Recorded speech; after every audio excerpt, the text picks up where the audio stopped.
Well, the Bible has a lot of good information in it. If you can apply some of the information, it can really change your life. It can really put you on the right path. But it also has some information in it that's detrimental to people as well. You have to have discernment with what you're reading in the book, in the Bible. In the Bible, where you see the word God everywhere, that's a mistranslation by accident on purpose. The original word is gods with an S. It's always with an S. When you back engineer the actual word, the translations, you find out it's gods, not God singular. Elohim is also a plural term. It's not a singular term. And you also discover that Yahweh is actually Enlil from the Sumerian cuneiform pantheon, from the Sumerian cuneiform text. He's Enlil. It becomes Yahweh in the biblical text. And there's all these correlations between the different ancient characters from the Sumerian text end up in the biblical text. And you find out in the book of Deuteronomy that these gods are fighting each other over resources and people. So if you read, anyone who reads the book of Deuteronomy begins to realize this probably isn't the creator of the universe that wrote this. When God tells people, God is supposed to be all-knowing, all-loving, ain't he the same all the time? Then all of a sudden, you read in the book of Deuteronomy and he's saying, there's one person in this city that doesn't like me. I want you guys to go over there. Now, keep in mind, they've never met these people. Kill the women, kill the children, kill their animals, and bring the spoils of war back to me. Now, what kind of God needs the spoils of war, and what kind of God needs to kill children? There's also a verse in there in the book of Deuteronomy where God tells a man, if you see a woman walking through the land and you decide to rape her, and the word rape is the actual word, look it up, you can. And if after you rape her, if you decide you want to make her your wife, you can keep her as your wife too. Now you have rape and abduction.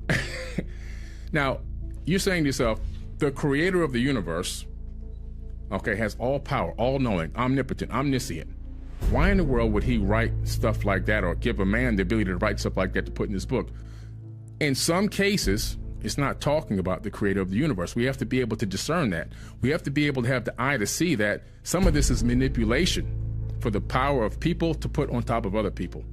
In the New Testament, Jesus says, honor your slave master. Now, why would we want to honor a slave master? As you would honor me, he says. Do you think Jesus really would say something like that? I don't. I think that his message was pure and clean and clear, that he was trying to usher back a level of Christ consciousness back in humanity. And that's the return. The second return is when we all reach a level of Christ consciousness. That's when Jesus comes back. He comes back in our minds, not in a physical form. And for people to take his words and skewer it around to make it okay for slavery, I think that's a big thing where we see now the injection of human minds, not the creator of the universe. So you have to be discerning with the biblical text. Who is Jesus to you? In your eyes, who is Jesus? His name is Yeshua. Okay. Jesus is first. The J is a recent letter. The J is not that old. So it really was originally Isus, and that name Isus means hail Zeus. Okay. So you're calling on Zeus when you say Jesus, one of the Sumerian people who converted over to the Greek gods. But his name is Yeshua, and so Yeshua to me, very powerful person, very spiritual, high level of knowledge, a student of the Egyptian mysteries. When Jesus disappears from the Bible, he actually ends up in Egypt, okay? You can find this information in a book that was kept out of the biblical text called the Gospel of the Holy 12. And in the Gospel of the Holy 12, he shows up in Egypt, and we know that's a fact because I take people on tour every year to Egypt, and I take them to the house that Jesus lived in. It's a crypt. It's actually worship. People come there to see that bed that he laid in every single year. When I take people there, we take them straight there. And we know the path that he traveled throughout Egypt because it's a huge sign outside that Coptic church where he lived that shows where he went. Now, when he was in Egypt, what did he go there for? To learn the Egyptian mysteries. Who taught the Egyptian mysteries? Thoth, the Atlantean priest king, the person I wrote this book about. And so Thoth was the teacher of the Egyptian mysteries, or the ancient mysteries of what it was called. And then he leaves there and he goes to Tibet to learn Qigong and Reiki healing, which was confirmed by the Dalai Lama. And then he heads down into India to learn the mystic arts, teaching reincarnation all the way back. Then the Bible picks him up at the age of 32. I call my son out of Egypt. He shows up on the back of a donkey, proclaims himself to be the Messiah. So it's a big story. I think that he had a big message. I don't think people were able to grasp it at the time. But his message was that, not that he was coming back, but that the Christ would return, the Christ consciousness. Where did you get this information? What book did you read that said this? Because this isn't, you didn't come up with this. You read this from somewhere. What did you read that told you this? The Gospel of the Holy 12. The Gospel of the Holy 12. Another apocrypha text that was kept out of the canonized Bible. Got it. And that's what you learned from this? Oh, yeah. Okay. So let me ask you, there's a lot of people that, smart people, mathematicians, a lot of skeptics that are out there as well. How many people agree with what you have to say? How many people agree with this? Well, I got 8 million people following my accounts across all platforms. I mean, I don't know. So I'm not talking about that part. Of course, when you're talking with this level of firmness, there's a lot of that's why I'm curious. I'm curious to know how you come up with your beliefs. Yeah. But why is it, if that's what you believe in, more people don't believe in that? Why do you think such a small sect? When you're born, you're given a name, a race, and a religion, right, and you spend the rest of your life defending a false identity. You don't know who you are. I don't know who I am. You were given your name. I was given my name. Who's Billy Carson? I didn't come up with that name. Somebody gave me that name. And then somebody said, get on your knees and pray before you go to bed. Say the Lord's Prayer before you go to bed. And so I got on my knees and I said the Lord's Prayer. Our Father who art in heaven, hallowed be thy name, thy kingdom come, But then when you trace back that Lord's Prayer, whose prayer is that? That's the prayer of Ptah. Who's Ptah? Ea Enki from the Sumerian tablets. He wrote that prayer in ancient cuneiform, which then made it all the way into the Bible. And you think you're praying to God, you're saying the prayer of Ptah. So we've been brainwashed. We've been programmed because for generations, we keep getting handed down this system where we're given this false creation of who we are, and we believe it wholeheartedly. We'll fight for it to the absolute death. People will die over those things that were given to them, not that they came up with on their own initially or originally. And so it's a dangerous thing because we have a lot of people walking around that just took the programming code, and they don't even understand really who they are, what they're all about. That's why so many people don't walk in their passion. So many people don't even know what their passion is because they've been given and told what their passion is going to be, and they have no clue how to find out who they really truly are or what they would love to be involved in or what their passion truly is. So we have a lot of NPCs walking around, non-players out here just walking around, have no clue, just programs in the matrix. But then you have a few of us that have discovered who we are, that are working on trying to go to inner space instead of outer space, dig deep within ourselves, learn how to walk in our power, find out what our passion is, maximize that, and access that power and spread that power throughout the world. Would you say your parents were Christians? They were quasi-Christians. So they didn't go to church, but my dad would make me do book reports on the Bible from the time I was a little kid. My mother would make me say the prayers, So in that way, they were Christians. When did you stop? I stopped probably, maybe around 12 or 13. I realized something was too much. There was too much contradiction in the text. Because remember, I'm doing book reports on the biblical text. And when I got to the point where God said, I create the good and I create the evil, do what I say at the Lord. That's in Isaiah. Then I realized something was really off here because I realized through my studies that God had killed over 3 million people in the Bible, and Satan didn't kill anybody. So I said, wait a minute, something's a little off here. He's killing everybody, and Satan didn't kill anybody. And so we have to really take a look. And the deeper I dug into Deuteronomy, then I realized there's something wrong. What it was at that moment, I couldn't figure out, but I just knew something was a little off.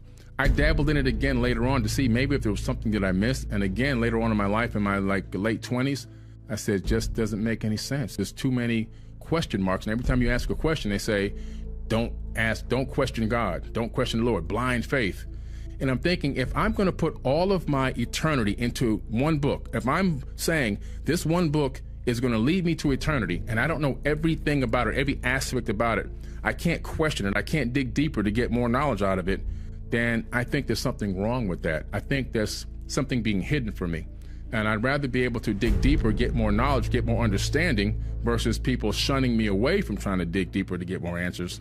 And I think that's a big problem. And I think the people that are shunning away and stopping you from getting those answers don't have the answers themselves. When you went through this journey that you're going through, are your parents seeing you go through the self-actualization where you're having your own philosophies? Are they watching you, witnessing you going through this? Oh, yeah. So how old were you when they're watching this? Pretty much from 7 all the way up. They gradually saw me changing. When I was 7 years old, I realized one thing. This is what's changed my whole life. My friends kept going to the ice cream truck. They had money every day, even though we were in the ghetto, poor, broke. We had nothing. We were getting money donated to us from food donated to us from local church and other people in the neighborhood. And we were taking showers outside in the backyard because we didn't have water on. We'd plug the hose into our neighbor's house. And I'm saying, how in the hell can they afford the ice cream truck every single day? So I go outside and I say to myself, there's got to be something I can do. I said, I'm going to go inside and get all my toys. I put all my toys in an old Winn-Dixie milk crate, and I went door to door. I violated my mom's rules about leaving the circumference of the vicinity, house. Yeah. And I went door to door around the whole block. I squared the block and asked for donations for in exchange for my toys. And so I sold all my toys that day, and I ended up with like $13 and change. And I went to the ice cream truck, and I got my Bazooka bubblegum with my comic strip inside of it, and I realized something. I said, wow, I'm going to save myself. There's nobody coming to save me. I am my own savior. And that changed my life forever. And that same 7 day, years old? 7 years old. My mom saw me standing in the picture window of the house we were renting, and I had a couple of dollars in my hand. She said, what's wrong, son? I said, I don't belong here. I'm getting out. Was the Bible copied from ancient text regarding the biblical text and the ancient Sumerian tablets? Let's start talking about the biblical text. First of all, we're talking about the civilization that lived in Mesopotamia. Now, Mesopotamia is an ancient region which used to, in ancient time, encompass part of Africa.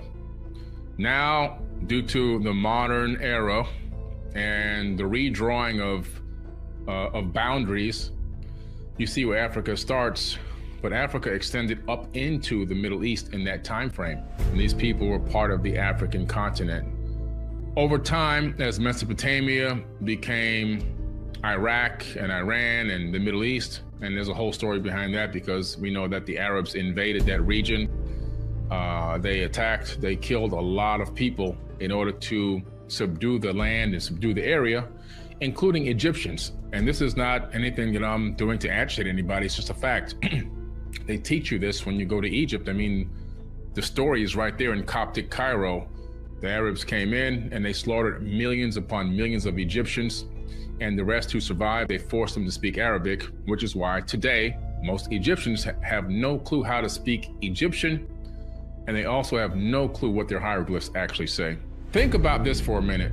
If your God is all-knowing, omniscient, omnipotent, all-loving, never changing, and all these terminologies that they like to tell you, and you understand that as to be a supposed fact, never question it. But then at the same time, you can be quote unquote cast into a lake of fire for all eternity for punishment and torment for sins that supposedly, according to that same book and text, you had committed before the foundation of the earth. In other words, you were born a heathen, you were born a sinner, you were born this and born that.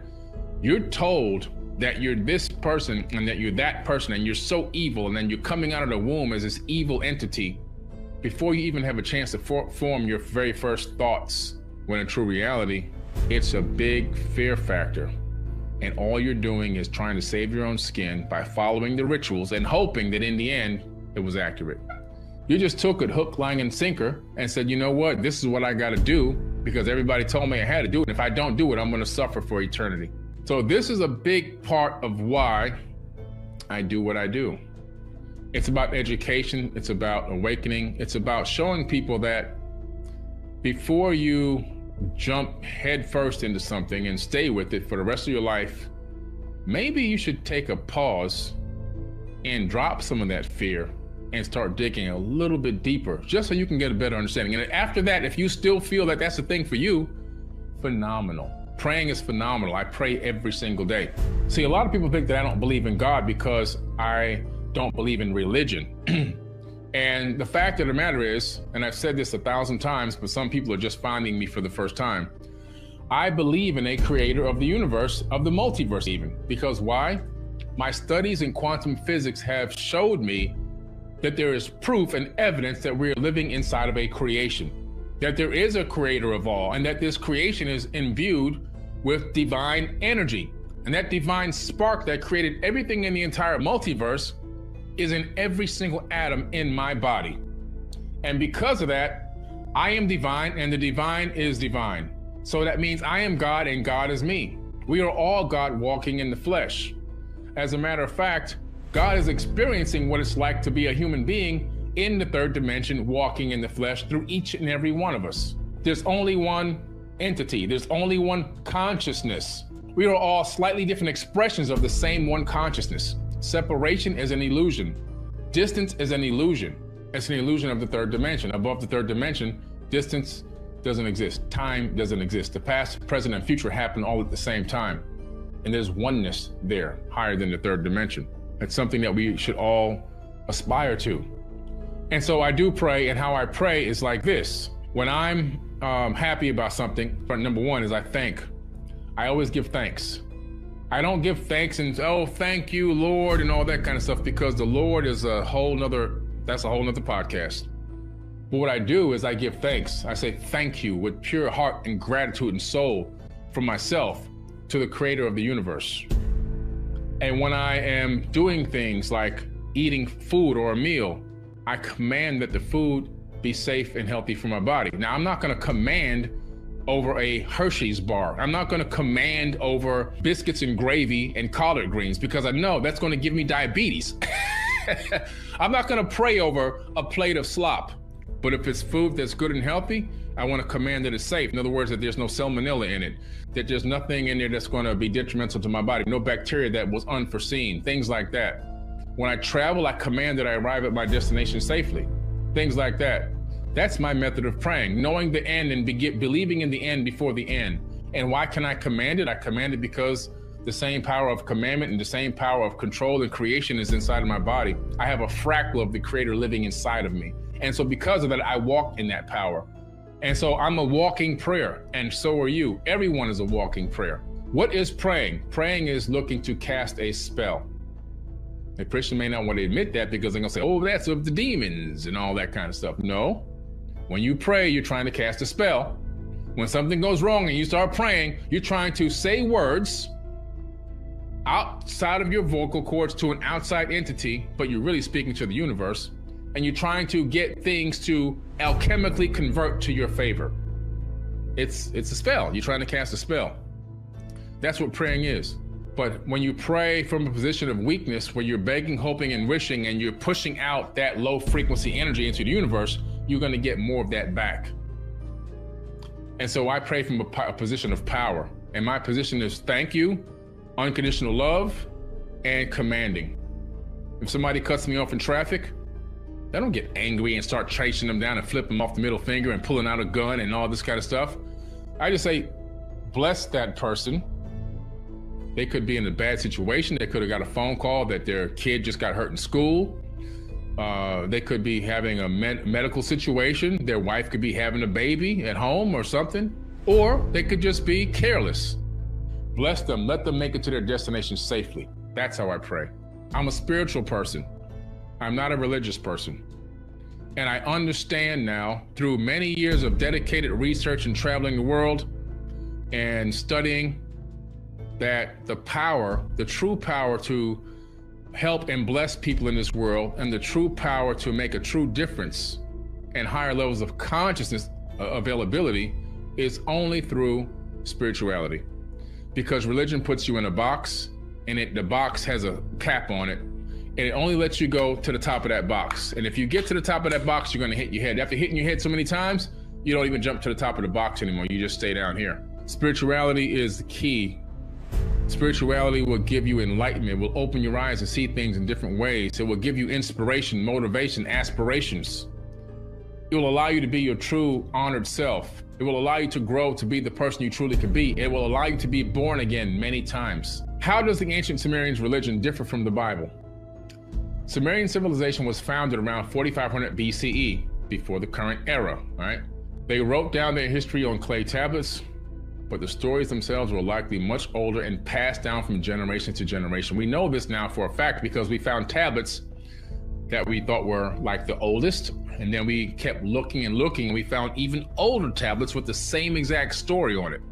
So these stories are actually tens of thousands of years old, not just 6,000 years old, right?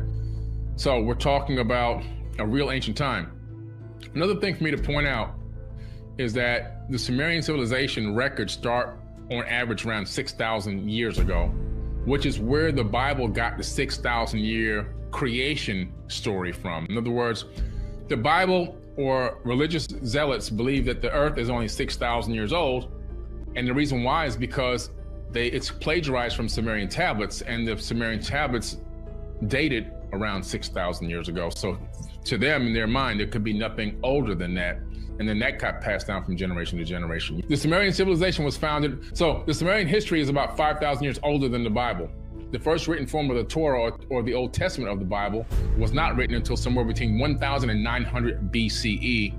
And so we look at one of the oldest parts or some of the oldest parts of the Torah, which ended up becoming part of the canonized Bible. Not exactly word for word, but most of it in the Old Testament, majority of that, not all of it, but a lot of it comes from the Torah.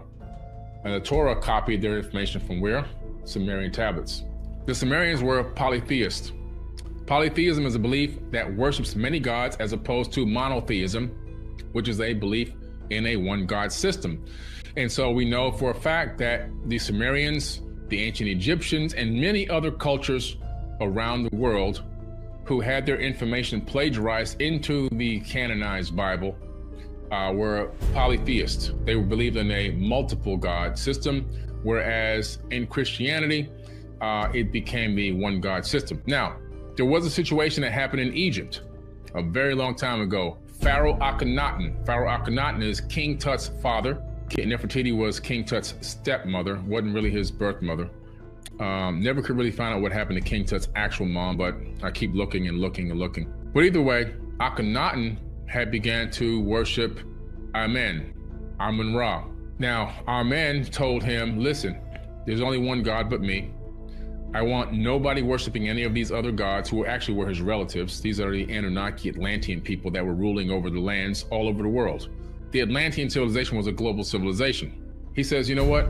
I want you to begin to force everyone to worship me and give thanks to me. Okay, this is Amun-Ra. And so Akhenaten is like, well, what will you have me do, my lord? He says, the first thing I want you to do is I want you to begin to deface any of the gods that you find around any of the kingdoms. The faces and the bodies of the ancient Egyptian gods chiseled away. Under the order of who? Pharaoh Akhenaten. The beginning of the monotheistic era that he was trying to usher in, and he had amassed a huge following of people that were on board with him. This is where the Bible stole the information for the mass exodus. And when he leaves, he takes with him a huge mass following of people. That was the exodus out of Egypt. Why did the new Pharaoh chase him down, or the new king who was temporarily put in charge chase him down? Because he had taken the Ark of the Covenant out of the king's chamber of the Great Pyramid at Giza, and that was part of their power source. When he crossed the Sea of Reeds, not the Red Sea, he crossed the Sea of Reeds, a much smaller, easier to cross, and closer sea. That's where the water came crushing back. Now, when you read into the geological studies and look at that region like I've done on the planet, you'll discover that we can do a geological rewind of that area. And when you do a geological rewind based on computer simulation, we discovered that there, around that same time frame, there was actually a massive tsunami in that region. What does a tsunami do? It sucks all the water out into dry land. And then what happens when a little while later, the water comes crashing back? Yeah, and so that is the story. So Moses, in my personal opinion, most likely was Pharaoh Akhenaten, who took the people with him. There were no slaves building the pyramids in Egypt. We know this for a fact because their temples in the Giza Plateau region, we found all the actual tablets in there that talk about the workers. It talks about how much they were paid, and it talks about their medical benefits. It talks about arms that were broken, legs that were broken, people that needed medical help, medical assistance. You don't do that for slaves. You don't pay slaves. These people were not slaves. The Enuma Elish, when in the height, heaven was not named, and in the earth beneath did not bear a name. The primeval Apsu, who begat them, and the chaos, Tiamat, the mother of them both, their waters were mingled together, and no field were formed, no marsh was to be seen. When the gods, none had been called into being. You see how they talk? They talk like Yoda from Star Trek. Now you know where George Lucas got Yoda's dialect from. He got it from the Sumerian tablets. And no field was formed, no marsh to be seen. When the gods, none had been called into being, and none bore a name, and no destinies were ordained. Then were created in God's midst of heaven, Lamu and Lahamu were called into being. And so we're talking about here this Tiamat, which actually was destroyed in the Enuma Elish. And the water, it was a water-bearing planet, and the waters from Tiamat then became the separated waters from the waters, which made that into biblical text. And a new earth coalesced, or earth actually coalesced. Earth was actually a chunk of Tiamat. Earth was a part of this broken off piece that flew away from Tiamat and recoalesced with the waters that were already there, the organic material for life and everything else. It recoalesced as a planet, taking the third position of the sun, as Tiamat became the asteroid belt going around the sun. The asteroid belt is Tiamat, the ancient, broken, destroyed planet, through two planets colliding together.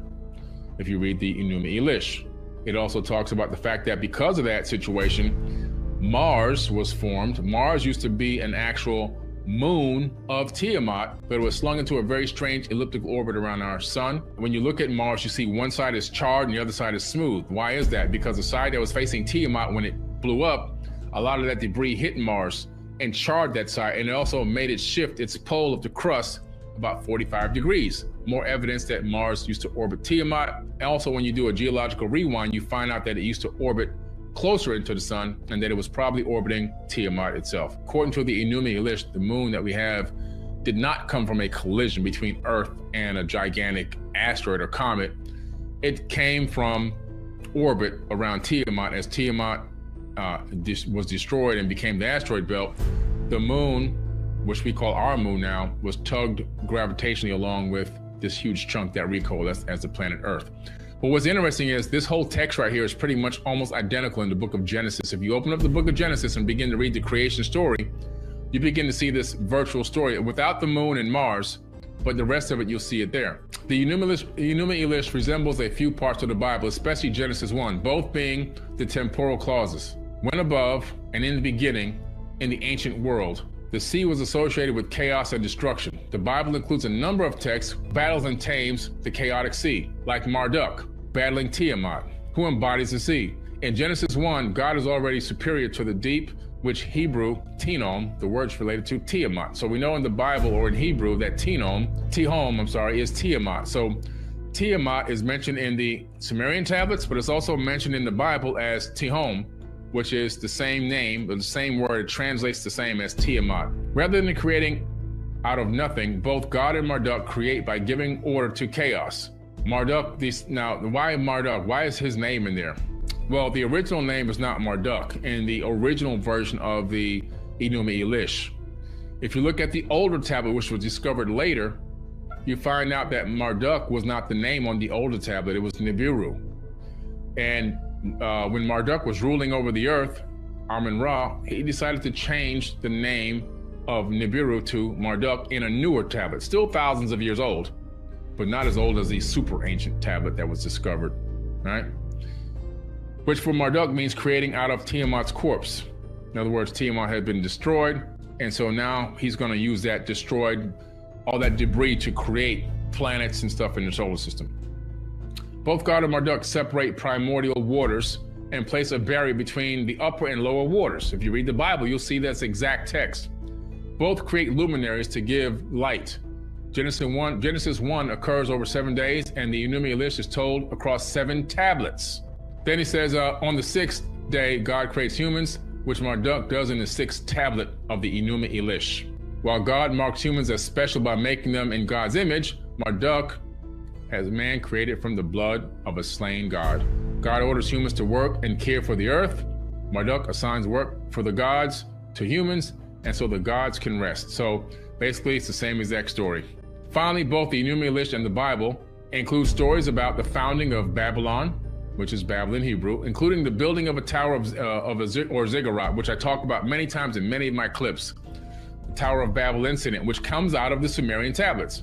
But while Marduk names the city Babili, which means the gate of the gods, the Bible calls it the Tower of Babel or the city of Babel in Hebrew, which means to confuse. And we do know that at the Tower of Babel situation, where God comes back, who actually was Yahweh, who's actually Enlil in the ancient tablets.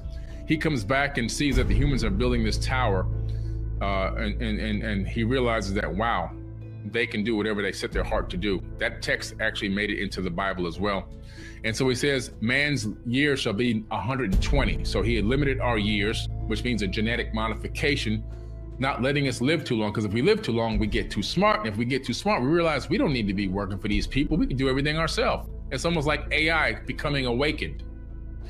And so he destroys the tower, and then he separates the people, and he changes all of our languages so we can't communicate. That's why you have a lot of different languages on Earth right now, so that we can't communicate and collaborate and network as easy as we could. And that created a divide and conquer tactic, one of the very first incredible divide and conquer tactics that still works today. The Epic of Gilgamesh. Before the creation of heaven and earth, there was a void. Genesis states that the earth was unformed and void, with darkness over the surface and of the deep, and a wind from God over the water. Though not exactly the same, it implies a similar meaning to the introduction idea of the united heaven and earth. The Epic of Gilgamesh says the same thing. In Genesis, God existed before the heavens and the earth. The Epic of Gilgamesh's introduction is not entirely clear about the gods who existed before the separation of heaven and earth, but we know that they did exist because they talk about them all the time. So we know that the Epic of Gilgamesh, which is a huge story, and out of that huge story, which predates the Bible by thousands of years, you get the story of Noah's Ark, which is a tiny fraction of the Epic of Gilgamesh. And the Epic of Gilgamesh is taught in universities all over the world in ancient civilizations. Eridu Genesis and the Great Flood. In the Sumerian version of the flood story, the gods decide to destroy the human civilization. In the Epic of Gilgamesh, the gods decide to destroy humankind because they are being too noisy while the gods are trying to sleep. But in the Eridu Genesis, they lack a clear explanation as to why they're really doing this destruction. It's just saying that, look, there's a flood coming. Enki, betraying the other gods, tells the protagonist Ziusudra. Ziusudra in the ancient Sumerian tablets is actually Noah in the Bible, of his plan and how to avoid dying in the flood. He instructs him to build an ark, and we found the actual ark tablet. This ark tablet is a real tablet, and this ark tablet is a description of how to build the ark, and the ark was not like the one described in the Bible, which it leads to more freelancing again. The ark was described to be built as a round ship or submersible, and it had corridors in there. And the instructions were not to take two ants and two praying mantises and two lions and two sheep and two elephants and all the animals from all around the planet onto this boat, onto this round submersible. The instructions were to collect samples from your local area of your plant flora, seed and so forth from around the local area, and some of your local livestock. That's it. Ziusudra versus Noah. Both Ziusudra and Noah are instructed by one God to build an ark and escape the flood. But the decision to destroy humanity is made by one and one only God. So in Genesis, you have the Abrahamic religions who believe only one God exists. Multiple gods decide to destroy the earth in the polytheistic Eridu Genesis. Now, when you read the Sumerian tablets, you find not only in Eridu Genesis, but in other tablets as well, that these gods had collaborated together and that some of them did not want the earth to be destroyed. And they were begging to the leaders, Enki and Enlil, primarily Enlil, who had full control in decision-making, and also Anu, their father, begging to them to please not let this come, not let this calamity happen. And they decided that, you know what? The experiment here had gone wrong. The people had gotten too noisy. They had gotten too wild and crazy. They had gotten too intelligent. We want to just start over. And while this flood, which seems like a directed asteroid strike, while this flood, through whatever method they used, swept over the land and turned all the kingdoms into mud, they actually were on this sky ship crying and weeping, then loathing that their creation had been destroyed. Noah and his family remain human. After the flood, both Ziusudra and Noah are blessed by their gods, but in different ways. Ziusudra becomes immortal. So in the Sumerian tablets, the gods grant Ziusudra immortality by giving him some type of genetic mutation, allowing him to live an extended lifespan. Not necessarily immortal for eternity, but an extended lifespan. In other words, more than the 120 years. And when you look at it, then you see that Noah and his family remain mortal in the Bible version, right? In the book of Genesis, God establishes a covenant with humankind, promising to never destroy them again. The promise that God makes to Noah sets Abrahamic religion far apart from Mesopotamian polytheism. The Mesopotamians believed that they had to constantly keep the gods happy or else they would wreak havoc upon the earth, even when all their efforts, so forth and so well, were being met and unpredictable. The illusion in the biblical text that, we saved your family and everything's going to be all good.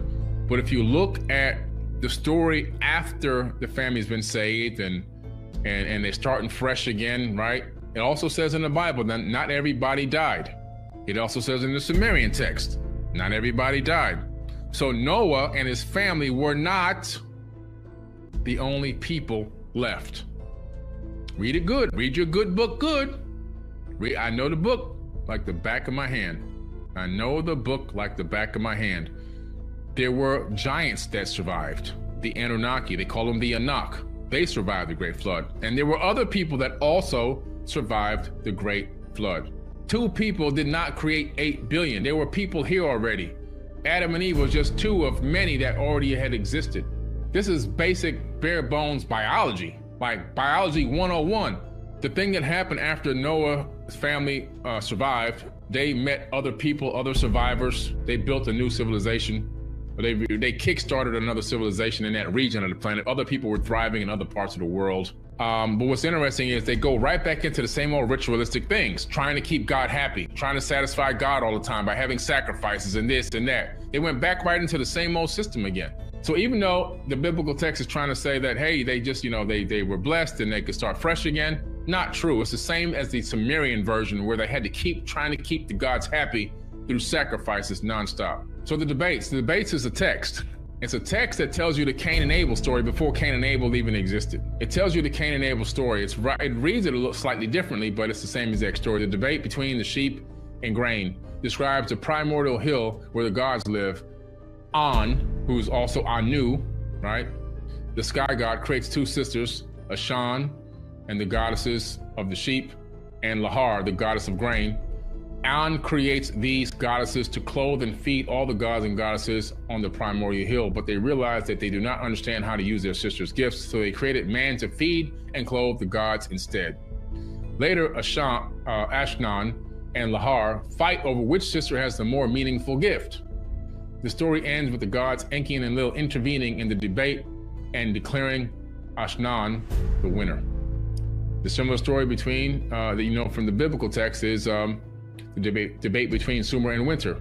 The gods create Emesh, Sumer for vegetation and the abundance of the earth. Eten, Emesh's brother, identified with Winter, was responsible for the fertility of livestock. When the brothers fight, Enlil declares Emesh the more important of the 2, and they reconcile after Enlil's ruling. The same Cain and Abel story over and over again. The 2 debates discussed above bear the most striking resemblance to the Genesis story of Cain and Abel, Genesis 4:1 through 4:16. Like the debates, the story of Cain and Abel involves quarreling siblings, but while the debate tablets discuss relatively insignificant events, the story of Cain and Abel is amongst the most tragic tales in the Bible, one of the very first recorded murders, right? When God appreciates Abel's offerings but not Cain's, Cain becomes jealous and angry. God warns Cain not to give in to his anger, but Cain does not listen and kills his brother Abel in envious rage. God punishes Cain by cursing him to wander ceaselessly. Now, what does he do? God tells Cain, you got to get out of here. And Cain goes, in the Bible, he says, but the people out there will kill me. So wait a minute. If you believe in the version that most people believe in of the Bible, you know that there's Adam, Eve, Cain and Abel, right? Cain kills Abel. So now there's Adam, Eve, and Cain. Now Cain gets kicked out of the garden, but all of a sudden he knows that there's people out there. What people? That's in the Bible. There were millions of people already here. When Adam and Eve arrived here, there were already people here. Adam and Eve were not the first people on this planet. They were the first Homo sapiens sapien version, first genetically modified by the Anu, by the Anunnaki. to be able to reproduce in a certain type of way. The other people, a lot of them weren't able to reproduce in that way, and the ones who were creating a lot of rarities, giants that didn't have long lifespan. All kind of crazy stuff was going on according to these texts. When you look at the story of the Adamu, when Isis says, I'm going to take this baby to term and I'm going to bring forth the first one that works the proper way. And she takes one of the existing hominids, which was our cousins on this planet, takes the egg out of her womb and puts it into her own womb and takes it to term for 10 months. And then she gives birth to the Adamu, which means first man. That was Adam. It means that he was the first perfectly created man that can actually reproduce on his own, that had enough common sense and logic and wisdom and understanding to take orders, but also to think for himself. And then they tried to mate him with some of the other people that were there, and the mating wasn't working. So then they took some more genetic material from him, and then they cloned or recreated an Eve and had them mate. When they figured out that worked and they can have a baby, then they duplicated that experiment over and over and over again. They made a lot of Adams through the same process. Not Adam having babies with Eve, but them creating new Adams and new Eves and having them live in this Eden, E-D-I-N, which was located in Mesopotamia, which is now modern day Iraq, according to the tablets, not according to Billy Carson. And in this mating area, they had certain specific times they could and couldn't mate. And if you violated that, you would be punished. So they were cattle. They were like cattle. And that's why when Enki comes and sneaks up into the garden and starts giving them knowledge, that was the snake. And Lil comes back and discovered that they had to gain some knowledge about themselves and realize that they weren't animals, that they were sentient beings. He gets pissed off and calls his brother a snake in the tablets, you see? Unlike the debate between Sumer and Winter, Cain and Abel do not reconcile. It is a story that teaches us about the consequences of our actions, human fallibility, and so forth and so on. So basically, it's a remix of ancient stories. All this is remixed stuff, you see? The Sumerian tablets.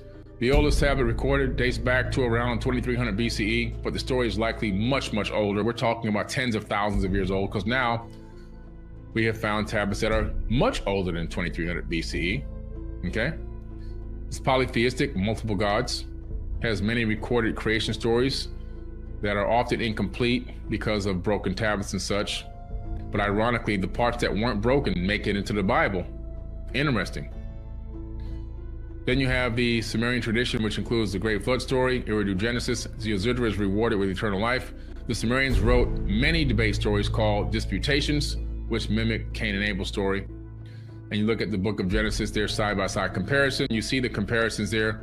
You see the slight remixing going on. You see that the text that made it into that part of Genesis was mostly just plagiarized text from ancient tablets, which then were slightly remixed in some cases, but ultimately come from ancient text. Very important stuff. Very, very important stuff. And so why is it important to know this? Because it's important to know and understand who you are and where you came from, how we got here, and what happened in the ancient past. Because until we find out what really happened in the ancient past, we can't plan for a better future, because the past is prologue.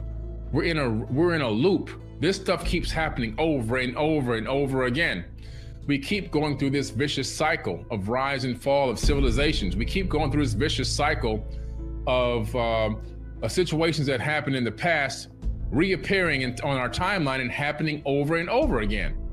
See, if you go back in time to 2023 BCE, you'll find the same exact stuff we're going through now happening back then.